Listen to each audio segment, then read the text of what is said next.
फिर दूसरों के पास जाके हाथ दिखाते हैं, देख लो मेरे भाग्य में क्या लिखा है।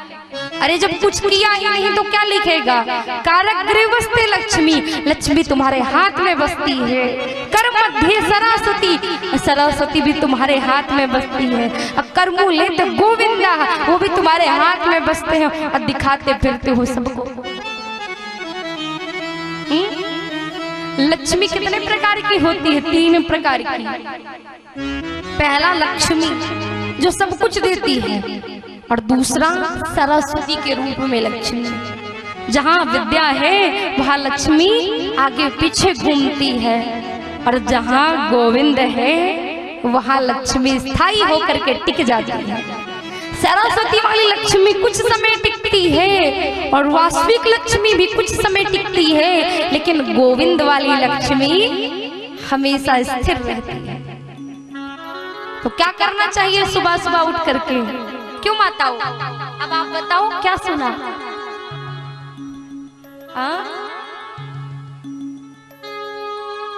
अच्छा ठीक है, ये नहीं सुना, कोई बात नहीं। अच्छा 3 दिन से हम क्या कहे, क्या किया करूं?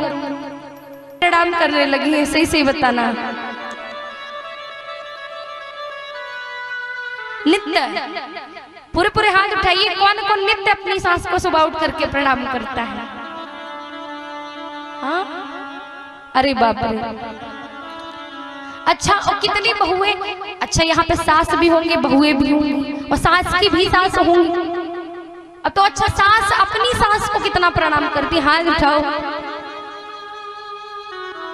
अब बताओ, सुनने आए हैं राम कथा। राम कथा प्रणाम करने की भी कथा है। झगड़ा हो गया, ससुर से झगड़ा हो गया, नंद से झगड़ा हो गया, वो पति से झगड़ा हो गया, और 4 दिन बाद पिताजी उसको लेकर के मायके आए। अब मायके वालों ने पूछा तेरी सास कहती है कैसी है? बोले अरे मेरी सास तो चंडाल है 1 नंबर की। ध्यान से सुनना। अच्छा तेरी ननद कैसी है?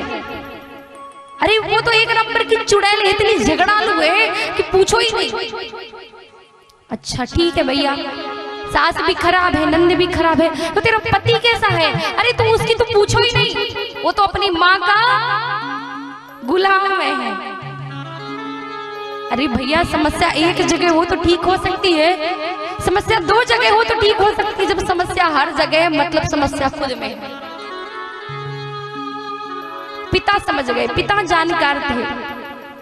पिता ने कहा बेटी अपने ससुराल चली जाओ, बहुत दिन हो गया। अरे मैं उस ससुराल कभी नहीं जाऊंगी, अपने सास से कह करके आई हूं कि कभी नहीं आऊंगी, और जाऊंगी कब? जब मेरी सास मर जाएगी। पिता ने कहा अच्छा, एक बढ़िया मैं तुम्हें दवा देता हूं, तुम जाओ और तुम अपनी सास को खिलाना, धीरे धीरे वो एक दिन खुद ही मर जाएगी। लेकिन एक शर्त है मेरी। क्या? कि जब तक वो जिंदा रहे उससे एक शब्द मत बोलना, खूब सेवा करना, सबकी खूब सेवा करना। बोली ठीक है, कुछ दिन की बात है, 6 महीने की, मैं झेल लूंगी और चली जाती हूँ आपके कहने पर। और पिताजी ने ऐसे ही उठा करके भभूति दे दी मंदिर की। उसने सोचा लगता है इसमें जहर मिला होगा, पिताजी मेरे बहुत चालाक है। अब तो जैसे ही ससुराल में गई, सास के पैर पकड़े और ऐसी सेवा करी। सास ने सोचा अरे अभी तो गई थी, तो लड़ करके गई, इस बार कुछ ज्यादा ही सेवा नहीं कर रही, लगता है कुछ पिता के घर से सीख के आई है। नंद आई तो उसको हृदय से लगा लिया, बड़ा प्रेम करने लगी। नंद ने सोचा अरे मेरी भाभी तो बिल्कुल बदल गई, अब तो सबका ख्याल रखने लगी, टाइम से खाना बनाती, सबको खिलाती। सोचने लगी कि मेरी सास 6 महीना बाद चली जाएगी, मुक्ति मिल जाएगी, 6 महीने की बात है, सेवा कर लूं।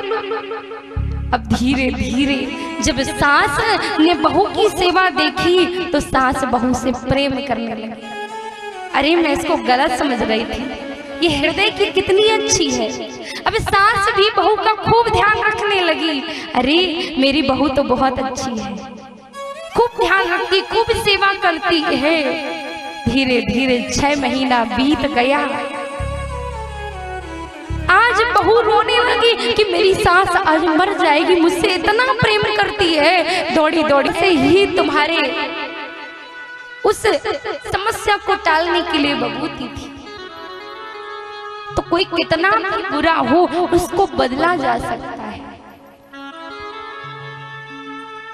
यदि बहू से नहीं बनती तो उसे बेटी जैसा प्यार दो।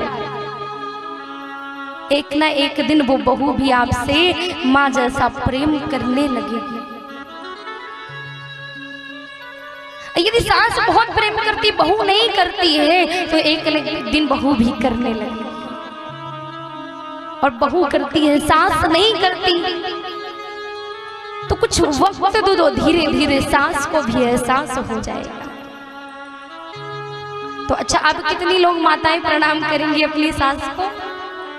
हाँ? अच्छा, भाई लोग कितने लोग प्रणाम करते हैं अपने माता पिता को? नित्य हाथ उठाइए। नित्य, वाह क्या बात है, 2-4 दिए हैं। हाँ, बहुत, इतनी बड़ी संख्या में बताओ, 2-4 तो है कम से कम बढ़िया रस में। राघव जी का नित्य का नियम था, क्या करते थे? प्रातः काल उठ के रघुराई और माता पिता गुरुना वही माता। प्रातः काल उठ के रघुनाथा। अच्छा, एक बात तो है आप लोगों में कि आप लोग प्रातः काल उठ जाते हैं। बहुत लोगों को मैं देखती हूँ सुबह सुबह नर्मदा स्नान करके वापस आते हैं। एक बात तो अच्छा ही है कि प्रातः काल उठते हो, लेकिन दूसरा क्या है? माता पिता गुरु ना वही माता। तो माता पिता को तो प्रणाम करते नहीं हैं। और मैंने प्रणाम के पहले दिन ही फायदे बताए थे। आयु विद्या यशो बलम। आयु चाहिए तो बड़ों को प्रणाम करो, विद्या चाहिए तो बड़ों को प्रणाम करो, और यश चाहिए तो बड़ों को प्रणाम करो, और बल चाहिए तो बड़ों को प्रणाम करो। लेकिन यही हमसे होता नहीं है, इसलिए जीवन भर रोते रहते हैं। बताओ, सही बात है ना? झुकना नहीं आता, यही सबसे बड़ी समस्या है। यहाँ पर माई बाप बहुत अच्छी बात कही गई है। आज समाज में परिवार बिखर रहा है, टूट रहा है, बंटवारा हो रहा है।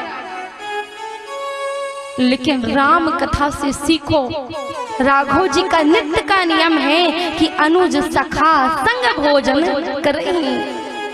बिना अपने भाइयों के कभी भोजन नहीं किए, एक ही थाली में भोजन किए हैं। और एक काम यदि 22 साल, 23 साल, 25 साल तक की किया जाए तो फिर क्या कभी वो उससे अलग हो सकता है? नहीं हो सकता। परिवार में जो बंटवारा होता है वो इसलिए होता है कि साथ बैठ करके भोजन नहीं किया गया, साथ बैठ करके कोई कार्य नहीं किए गए, समय नहीं दिया गया।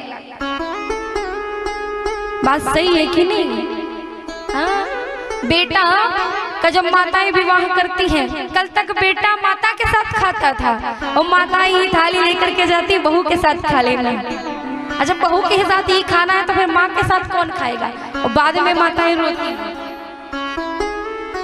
बेटे से ये बोलो ना, हम तुम और बहू साथ में बैठ करके खाएंगे, वो बेटा कभी घर से अलग नहीं होगा।